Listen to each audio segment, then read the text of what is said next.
呢邊係咁就今日都同大家介紹咗啦，就係我哋 Spring Garden 啦，都係我哋 Vlog Bespoke Collection 啦最新嘅一個項目啦。其中咧主打嘅一房都收到好多買家嘅查詢，裏邊咧其實而家都超過500宗，咁亦都見到部分咧都有部分屬於一啲大手客，其實唔係買一個單位，買我哋全層4個單位。稍後時間我哋希望短期內啦可以盡快公佈同埋上載我哋首批單位嘅價錢。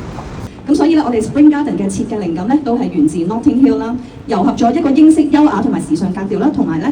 嗰幾條街道獨有嘅一啲繽紛嘅色彩嘅特色嘅。咁今日我哋開放嘅咧係2房單位，係18樓 B 單位啊，附設有家私啦，實用面積398平方尺嘅。單位佈局咧係以年輕小家庭為主嘅，注入咗英倫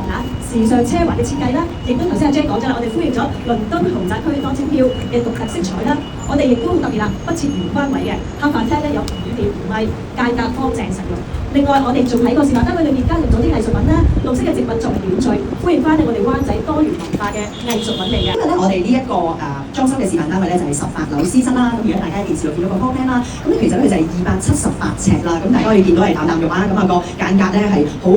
practical 嘅。咁設計咧亦都貫徹咗咧英倫現代時尚簡約嘅風格啦。家私亦都採用咗一啲好 modern 嘅線條啊，好柔和嘅色調啊，營造呢一個好